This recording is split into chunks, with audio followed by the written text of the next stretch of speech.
And we're back. Hello, boxing fans around the world. Thank you for joining us once again for another episode where Kristian and I discuss this week the upcoming big fight between Tyson Fury and Deontay Wilder. And today we're going to dig into the training. I don't know about you, but I'll say a couple of little short things that I got. So I took a little bit of a dive into YouTube just to see what was out there, just to see if there's any secrets being let out. And Deontay Wilder's camp seems to be releasing clips, and they're talking about dropping a lot of his old habits, learning new stuff. In fact, they're calling it more of a cerebral training camp. And what I got from Tyson Fury, he seemed to be a little more secretive, quite frankly. But what I got from one of the interesting clips I watched, courtesy of his nutritionist and chef, was that he's taking this quite seriously, even though they seem to be enjoying themselves, very relaxed, watching England play football, that type of stuff. But if you're to take any indication from what he's eating and why he's eating it, his chef would suggest Tyson Fury is taking this very, very, very seriously. Interesting. Okay, since yesterday, by the way, hi Graeme, and got the name right at least this evening. That's a good start. I'm awake, so today will be a little bit different, hopefully.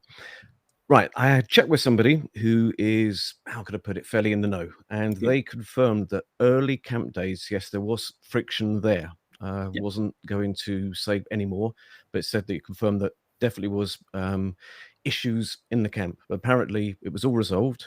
So what I was remembering yesterday was something from back then. So everything made sense. And I had a couple of scratchings around on YouTube in the 10 minutes I had free. And there was, Sugarhill, there was Fury looking quite happy. So happy days with that one. So at least that has been sorted out. And I can only assume if they did lose, not saying that they're going to, there'd be no excuses for that to be the actual reason. Now, with Malik Scott as the trainer, and I can only echo what I said yesterday, there's nothing proven as a trainer that he can bring anything new. And if I do remember right, he got the job on the back of being, okay, he was a former foe, but being a former sparring partner as well. And apparently he was able to mimic Tyson Fury's Berkey Jerky style quite well. So the relationship apparently built from there. Apparently they were sort of buddies, but not quite to the level it is now and in that capacity. And that's how that came about. Now, the way I see this, it's been on my mind throughout the day since we spoke yesterday. It's, for me, with the trainer and the training, how it's going to affect the fight is, and this is what it goes back again to yesterday with him being, I mean, he could box. He was a bronze medalist, so there's boxing abilities there. Anybody bringing up anything about Audley Harrison being a gold medalist, doesn't matter if he's a gold medalist, he didn't go over to the pros and do very well. He did well. He did very good, in fact. And if anybody wants to argue that, then in fact, you're looking at the case of he was the European champion. He just wasn't great or wasn't elite. He's made a lot of money. So to me, having a gold medal, he won the prize fighter tournament over here in the UK twice and won the European title. That is, to me, a good career. So that out the way, when you're a gold medalist or a silver medalist or a bronze medalist, you can box. But the thing here, since turning over with Wilder into the pros, he hasn't needed to change that style that he carried into there. So effectively, the way I see it, and it's just opinion, is that he hasn't improved as a boxer from then throughout the fights he's had because he hasn't needed to. Because regardless of it being early or late, and with the exception of Bermain Stavern, he's been able to knock everybody out until he met Fury. Can he change? Can he change in this period of time under Malik Scott that isn't proven as either as a fighter, okay, professional, modest career. Trainer, wasn't heard of before. Wouldn't have been the first selection that, or the first person that I would have chosen for him if I was his manager or something. There's no track record there. But a happy Wilder, a happy boxer, as far as I'm concerned, is going to be a good boxer and in a good mindset to learn. But is it going to be enough to reverse what happened back last year? That is the question. That is the question. And from the difference between the two camps, again, just we only brought this subject up yesterday, so we each have only had a limited amount of time to scour YouTube, if you will, to see what's going on. But as I said, from what I can see, what Malik Scott is working on, and I even mentioned this yesterday, he's working on those combos that enable Wilder to take advantage of that devastating right. So there are videos of Deontay Wilder knocking people out with his left, but in the training videos, the new training videos with Malik Scott, what we're seeing is an awful lot of body work evolving into that knockout punch. So I stand by what I said yesterday. I think Deontay Wilder is going to go in fast and furious in the early rounds, learning what he has learned, having thrown away his bad habits. In other words, relying solely on that right to use all these different techniques. Now I even took a quick Google search of top boxing trainers in the world, and neither Fury nor Wilder have hired any one of the top 10. So it's kind of interesting who they have working. Now, I will say this. The two camps look extremely different from this perspective. There seem to be an awful lot of men working with Tyson Fury in his home. It looks like his home-based training camp. Yet only several people working with Deontay Wilder while he is training, as in boxing. But as I said, some of the things that popped up in different.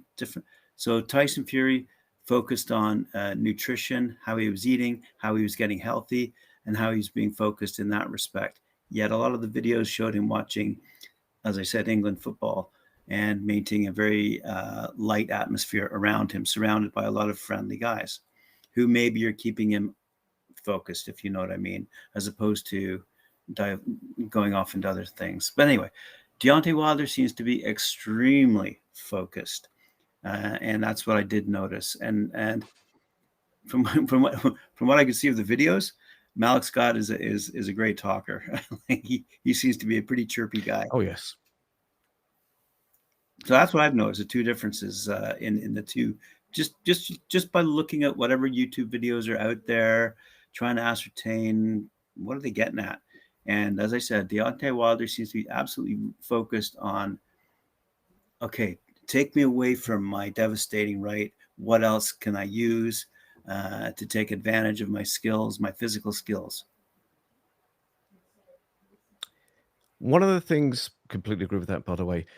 One of the things he's also going to have this time, or what's the best way of phrasing this? Okay, in the second fight, Wilder was geared up for the fury of number one.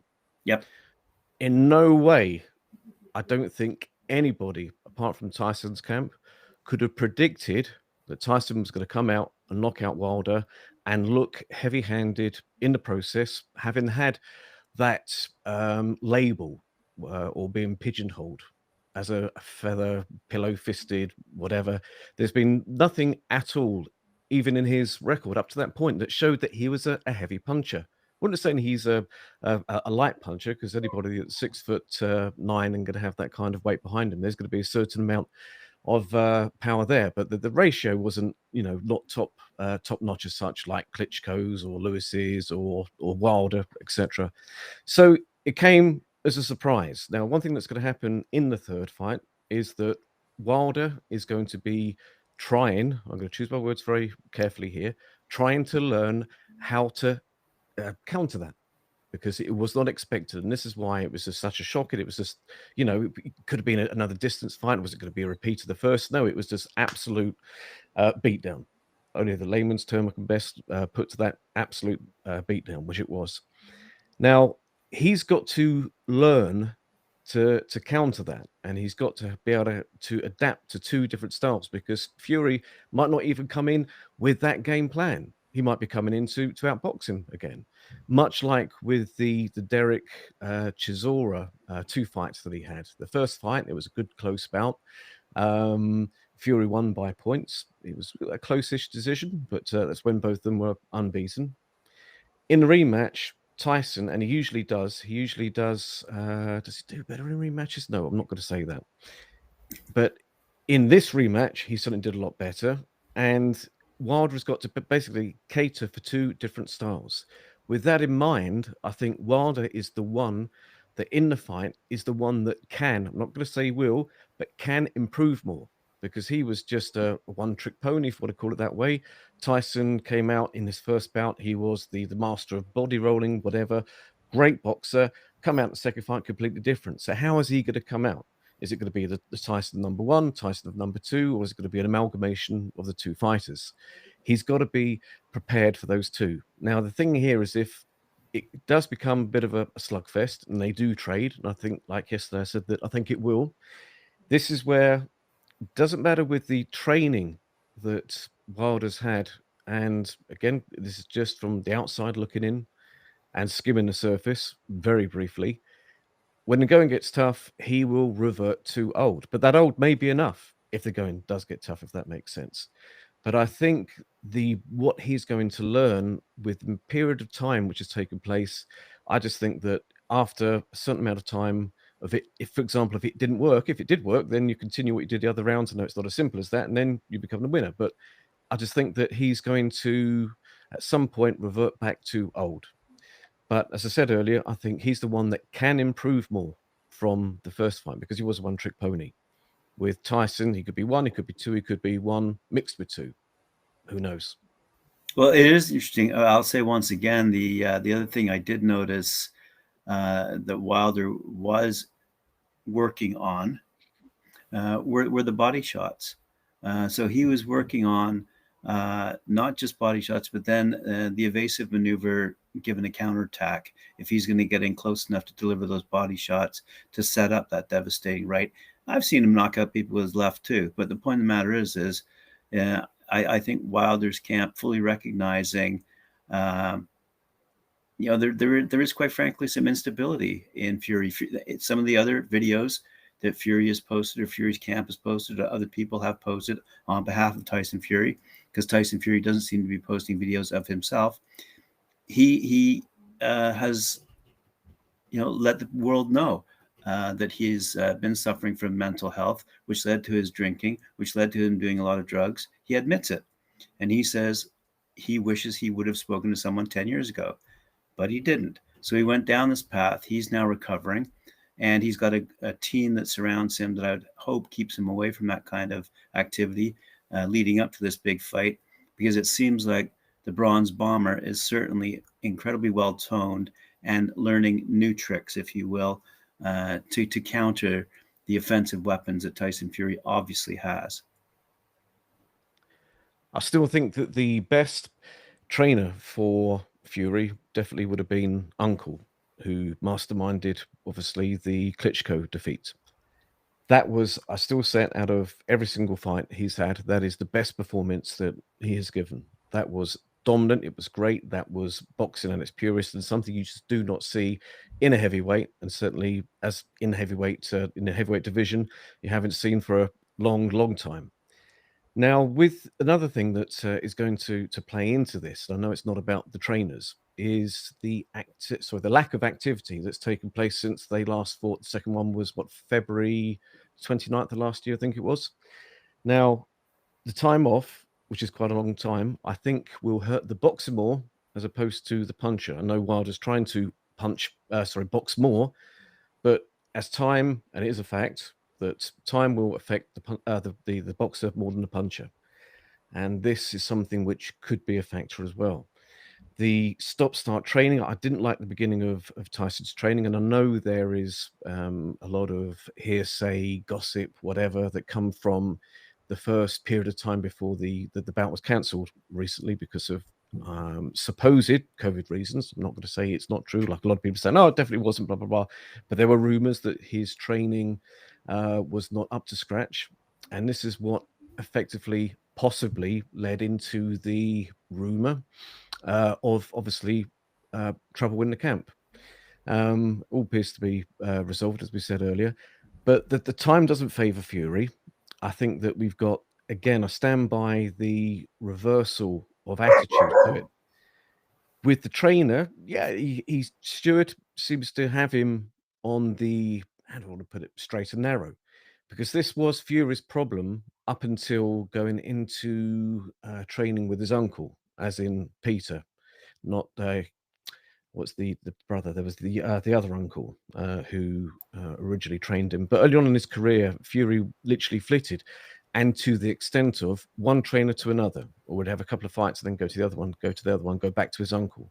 He finally then settled, went in with Peter, and that's when his career was put on the right track, and he had some fantastic results, improving the result he originally had over Derek Chisora.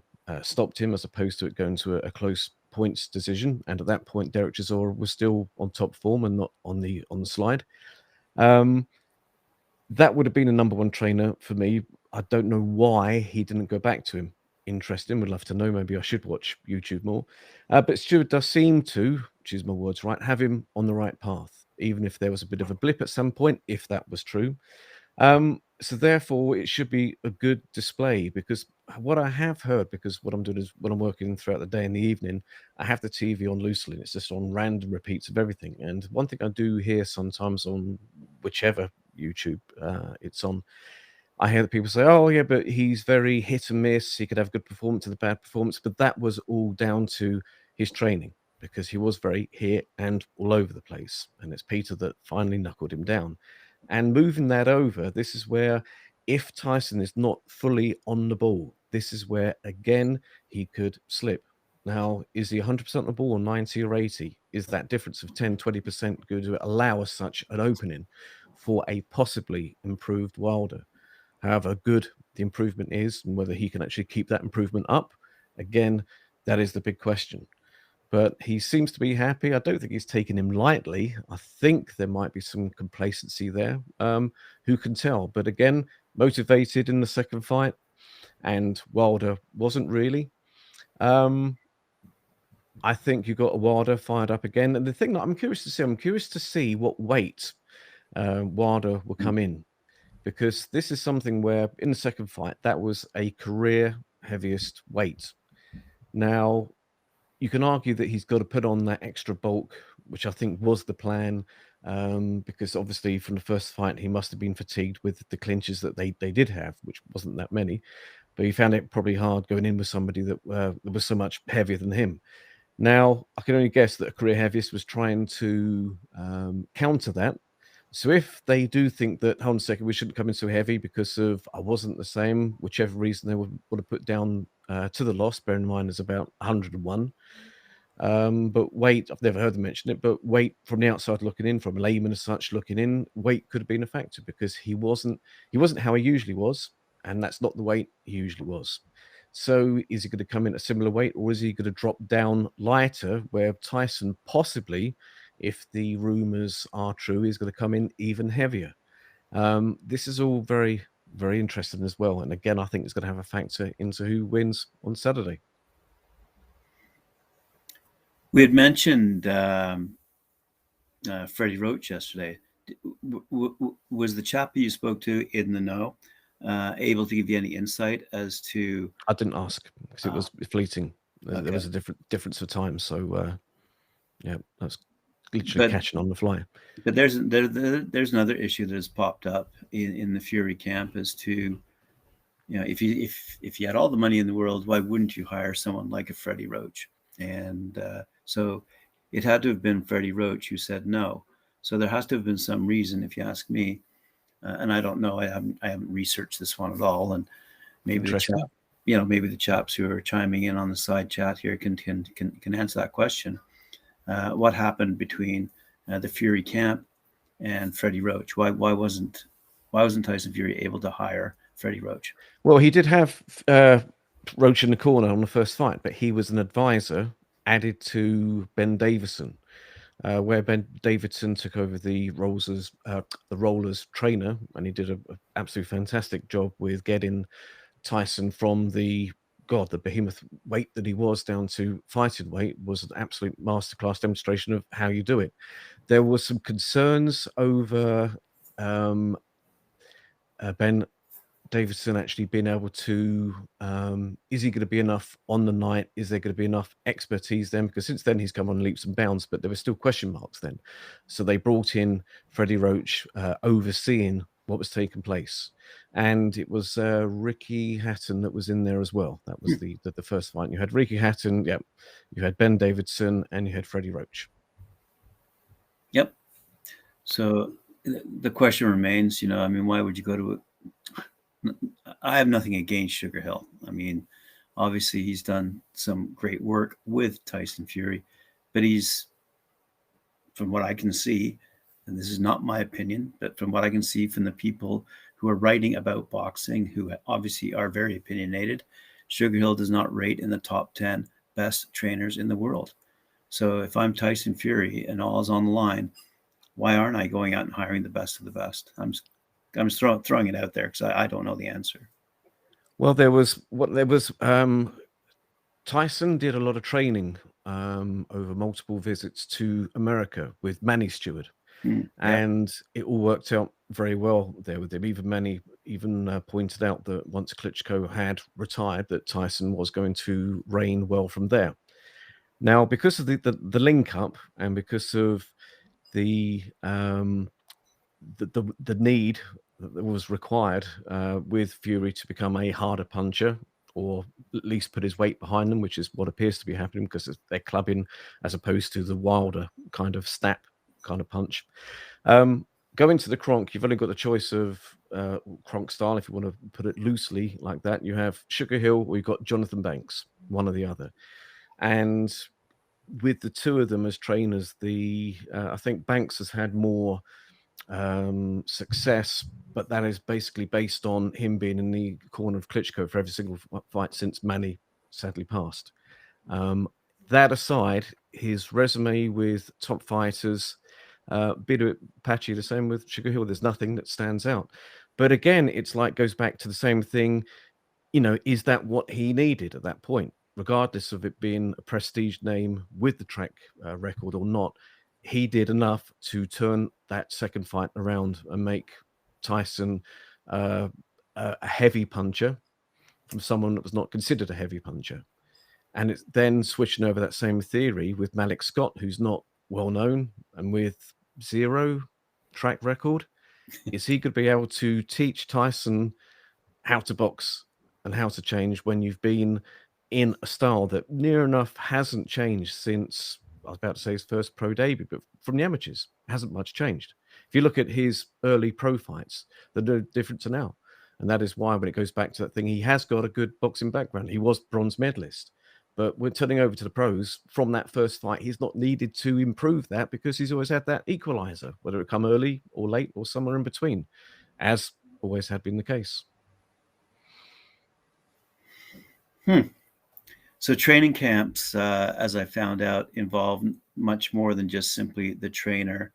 There's also, unbelievably, psychotherapists who are teaching these guys how to deal with their opponents and their opponent's strategy, which might have led to all this pre-fight chirping that's going on in excess, quite frankly. But I hope it's calmed down. I haven't seen much of it recently. But having said that, it's interesting to see that, when you get into this level of competition where there are a lot of other people involved in these camps, in these teams that aren't necessarily there simply for the physical aspect. The mental aspect of the game is very important as well to both camps, obviously. Fury's mentioned his mental health. Wilder's mentioned a very cerebral training camp, and I don't know how Malik Scott can do that, but I'm just kind of curious. But Saturday we find out. Exactly. I'm kind of curious how Malik Scott was knocked out by Deontay Wilder just 6 odd years ago. So I'm kind of curious how he can come into the ring and talk about teaching or training a cerebral game to Deontay Wilder. Anyway, it does make me laugh. Sorry, I didn't mean to. It is, but you don't have to be a great boxer or elite or even good to make a good trainer, as was the case with Freddie Roach. He was journeyman at best, gatekeeper kind of thing back then. Got to remember when he fought Roger Mayweather. That was, I think, in the early 80s. The other thing, which again going off the training, okay, is related as such with the weight. Now, as much as Fury hasn't ballooned up enormously, he's still been yo-yo. Yo-yo. What's the best terminology? He's been going up and down like a yo-yo. Now he lost that, was it 8 stone or something ridiculous. You can go up in weight and get down to weight, which he's successfully done, all these professional fights. But the other thing I'm going to say, he's not young. When you go into your 30s, you cannot push your body in the same way. And there's going to be some point when he's going to go up in weight, okay, fight time, and have to drop that weight where he's not going to be as effective physically. And the best example of that is going to be Ricky Hatton. In between fights, it was darts, it was a Guinness or 10, down the pub. He would be awfully out of shape, get back down to fight weight. He would be effective, but there's only so many times your body can do that with the stress. Right. Now, I haven't seen him big, but he definitely has ballooned up. So it might be absolutely fine this time. But there's got to be at some point he is going to go, what's the best boxing term for it? Get old overnight. And he will at some point. It's not going to be an old as in do awfully, but that engine, the way he's going to hold a shot to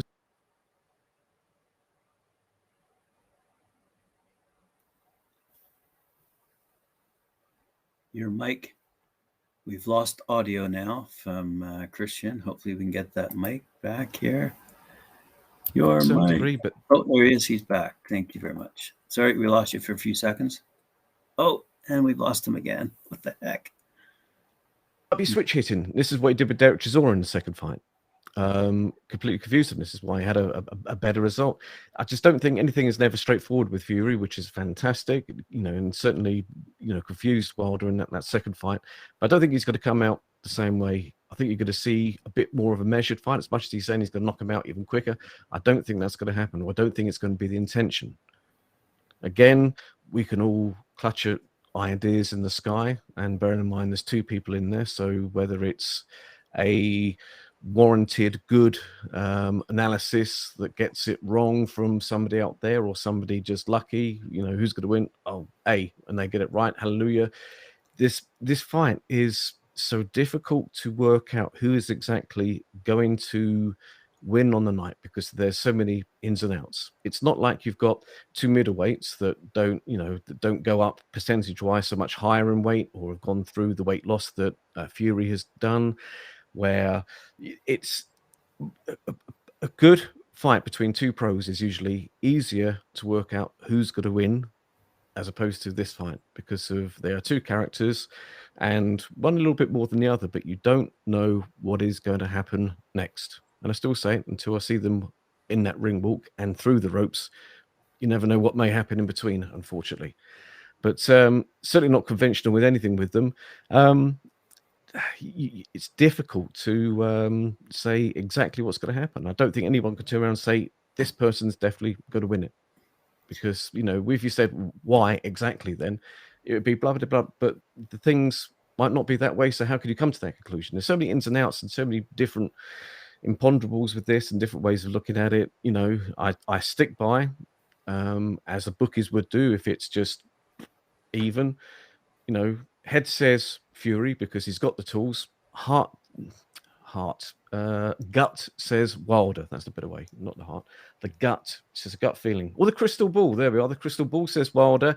Head says Fury. Fair enough. This kind of complete sidebar thought here, but I wonder if back in the day, back in the 70s/80s, pre-internet days, when they couldn't talk like this day to day about the fights that are upcoming, I guess technically they could have on the radio, but I don't recall any boxing shows on the radio back then. But I'm just kind of curious as to how, what the feelings were of the analysts, of the commentators, of the hardcore fans were back in the days when you had the third fight coming up, no matter who the fighter was back in those days. But I am talking about the heavyweights. But I have to wonder whether they had these same type of discussions privately, because there was no such thing as the internet, as we know it today. So I'm kind of curious as to how they arrived at on behalf of the bookies, the odds. How did they determine who was the better fighter without these kinds of discussions going on, 30, 40 years ago? Good old barber shop chat. Right. Have you ever seen Coming to America, by the way, the film with Eddie Murphy? Eddie Murphy. Yes, Coming I to did. America. It was a Yeah, long time ago. you had the hairdressers, and they were going on about the Yes. boxing. Well, that was a very funny film. But yeah, it was definitely that kind of thing. But yeah, there's so many ins and outs. I can't see how anybody can confidently say nobody can, because anything can happen anyway. Right. A lucky punch can literally happen. You could have a twist of the ankle. It could be something from this fight tells me, and this is the crystal ball or the gut, certainly not the head, but something is going to be a little bit unhappy with the outcome. Just a little something just says that, don't know, some bit of controversy. Well, I hope there's, for example, I hope that Fury doesn't go to US, for example, and gets starched by the judges. But again, that's going to be something which they're going to be very hot on, certainly after the first bout with the scoring with that, because that was ridiculous. That was Fury all day, because it had gone the distance. I still say that fight was a standby, a 2-in-1. It proves that Fury, Wilder, in a way should have, got to choose my words right, should have won or could have won, had it been, again, that thing with 19 out of 20 refs would have automatically stopped that, but it did go to distance. He was given that chance, and Fury should have won the fight. So judges, it's in America again. I just hope that nothing gets, because it can't be a fourth fight. It can't be a fourth fight, I think, unless it was that good a fight where something happened that's a bit controversial, and because it was such a good fight that it demanded the fourth. But very rarely do fights ever get to the 4 mark. Right. You could probably count on, I'm talking top flight, you could probably count on one hand, maybe, Yep. the amount of fights that have gone to the 4.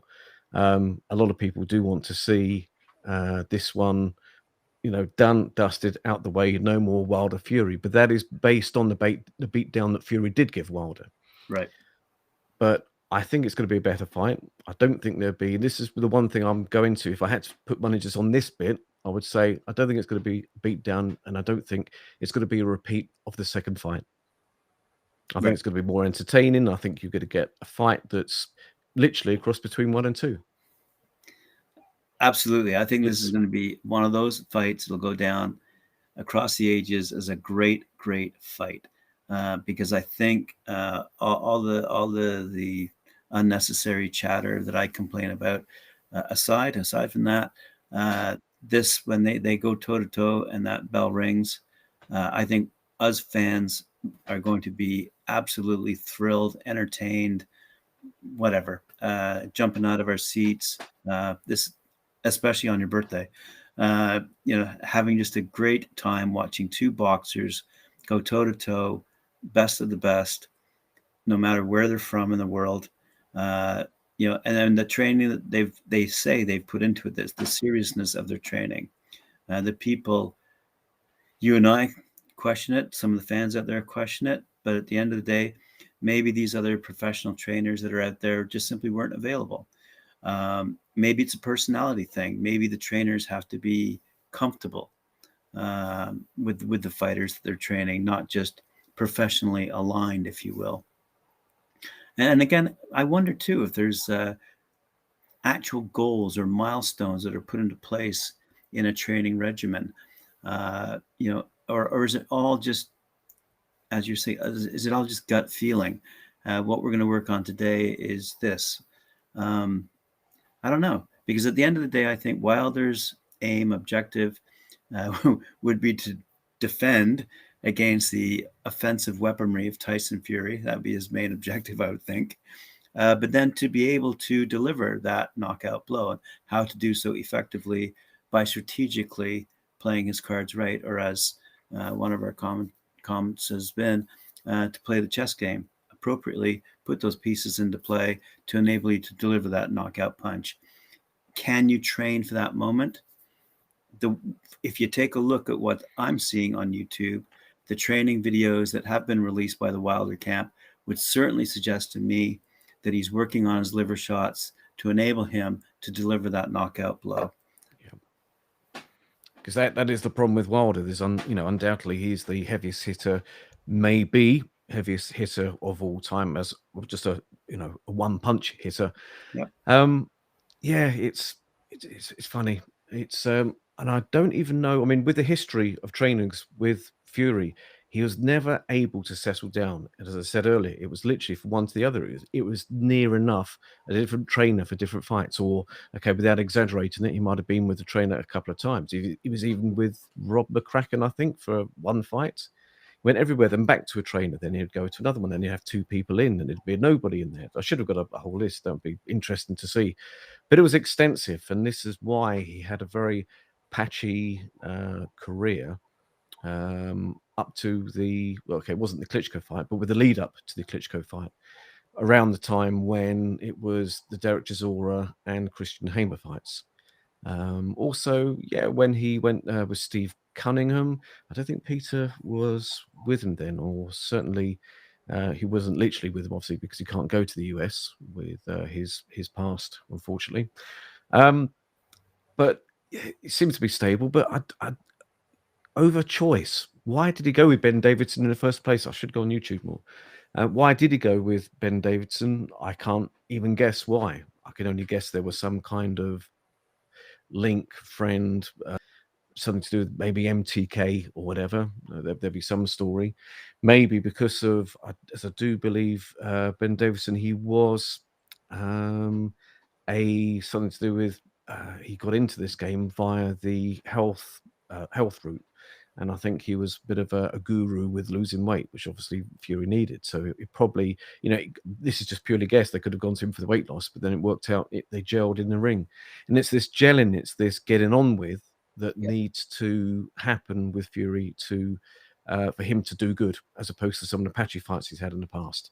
And that was obviously a great performance, obviously, in the second fight. It all appears to be happy now, but it wasn't initially. And there has been a lot of partying. There has been a lot of, again, I know it's going away from the trainers, but I still think the mindset of this is going to play a factor. Who's going to be, because it might go to the trenches. Are both of them going to be able to deal with that? Because in the trenches, okay, let's say that this was effectively the first fight. Wilder has been in one hard fight, and that was really the first fight with Luis Ortiz. I know the second one he was losing before he got the KO bout, but I'm talking back and forth, and Wilder was knocked down. The Ortiz fight, prior to that, there was nothing. Only one person had gone a distance with him, and that was Bermain Stiverne. Okay, Bliss rated and rematch. Now, in a way, and it's something I was thinking about earlier with Fury, put aside Wilder, put aside Klitschko, what are Fury's best wins? What hard fights has he had with an elite fighter? The answer is Derek Chisora. Right. And that was way back then. So the mental side, I'm predicting what I'm predicting with my crystal ball is a good fight, a hard fight. And they're going to have to possibly dig deep. And that, I think, is possibly, again, and it's back to mindset, away from trainers, I know, but I think that's going to play a part as well. Who's going to be able to handle that? That I have no clue over. Put my hands up, shoot me for it. No, I think you're absolutely right, and I think one of these gelling factors is trial and error. Simply because trainers will come into a training camp very seriously focused on delivering a champ, okay, not knowing that their potential champ that they're training is either a complete alcoholic or abusing drugs, so they go into a contractual agreement and say, yes, I agree to train you for this particular fight. And then they find out they can't train that guy. He's untrainable.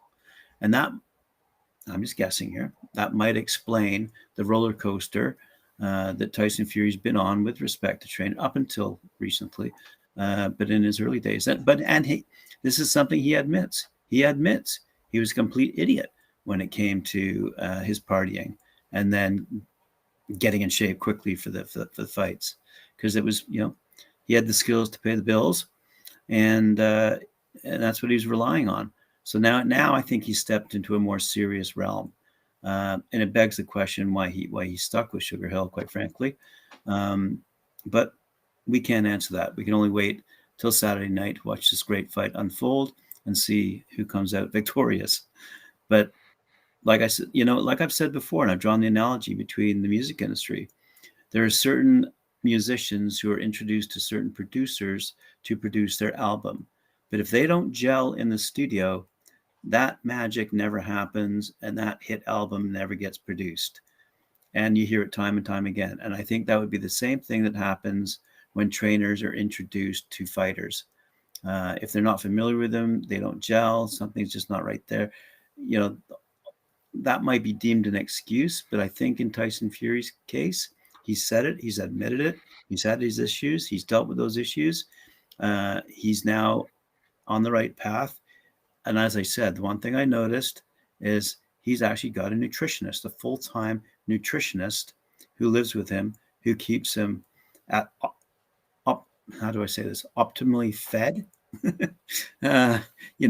Having 5 meals a day, and I would imagine 5, proportioned meals, not 5 steaks a day.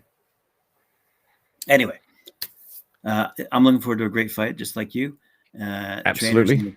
Trainers in their camps are very important, but I think it's that gelling that's important. The mental aspect, the competency aspect, the routines are all, I guarantee they're all the same since day one. Nothing really changes, but I'll bet in terms of their routines, they have to be fit come fight day. So they will be fit. That I have no doubt. But what is the Tyson Fury camp is keeping very secretive about the methodologies that they're employing in their training camp, with the exception of, as I've said, that Tyson Fury's camp seems to be a bit bigger in terms of the people that surround him and whatever they're teaching him. And one might be how to deal with his mental health issues and or drinking and or drugs. The other might be specifically, what are you eating? How often are you sleeping? How good is that bed rest that you're getting? These are critical factors too when training leading up to a fight. Wilder seems to be, shall we say, quite calm about all this, and is dealing with the business of being trained to win. And I'm just saying that based on the YouTube videos that I'm seeing that are out there, that are up close and personal, and that are being released by each individual camp. I'm looking forward to a great fight. Which sometimes can be misleading. Right. And that's why the clever camp of Fury, I think anything that is said, I will take, this is a nice way, with a pinch of salt, because is it being done, is it truly meant, whatever is being said, or is it meant to mislead for whatever gain? So, yeah, it's all interesting. But I think the last thing on trainers I've got, going back to the first fight, there was, as we said, there was Ben Davison who was brought in. You had Freddie Roach, you had Ricky Hatton.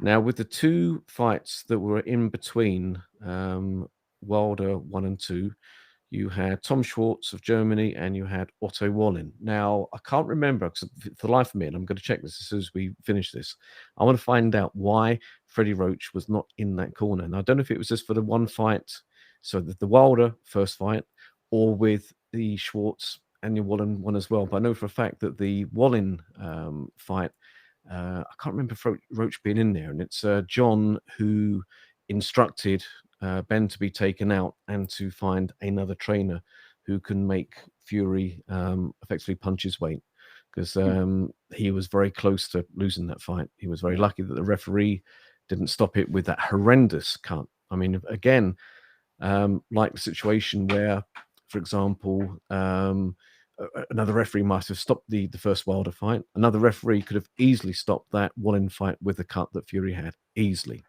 Yep. It's a bit of luck on his side, and it's worked out okay. And it's good to see that horrendous cut didn't open up in the Wilder fight. But then not a lot of stuff was coming his way in that second fight.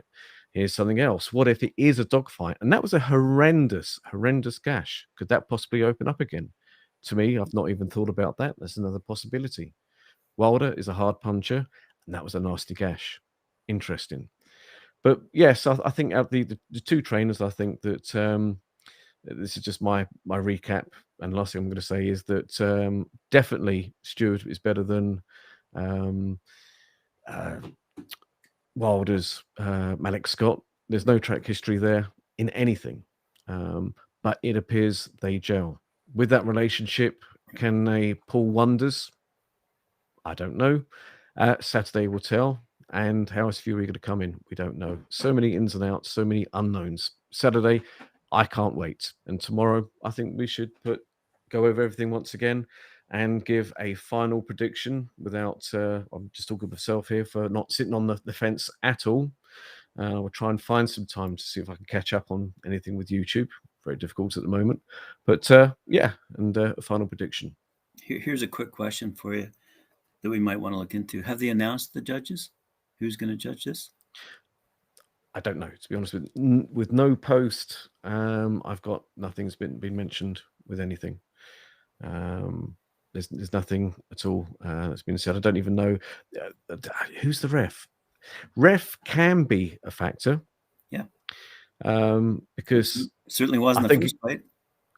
Yeah, absolutely. Because again, if it gets physical, when it gets physical, we know that Fury or any big heavyweight should hold and lean and zap the strength of that smaller guy. Again, I'm still curious to see the weight of Wilder, to see how he views his weight in the second fight and with him losing. Could have that been a contributing factor, putting aside the drugged water, the heavy costume, the dodgy gloves, which I think there's something behind that, but I'll leave that one there. I can revisit that tomorrow. Yeah, ref can have a part of it, I think, if it gets a messy, ugly dogfight, which can, I think, easily be. And I'm saying that against the fact that Wilder's meant to be coming in a better boxer. But I just think he's going to be able to, I don't think he's going to come in an amazing boxer. I don't think that's going to take place. Will he be able to come in and set up the right hand more effectively? The answer can only be yes. And that is why at this moment I'm still leaning towards Wilder, but I will try and see something and give my final thoughts tomorrow. Perfect. Absolutely. Thanks very much. And thanks everyone for watching, listening to us. This has been a great conversation, a great week of looking into our crystal balls. But anyway, yes, thanks very much, Kristian. We'll see you tomorrow. Okay. Take care. Thank you.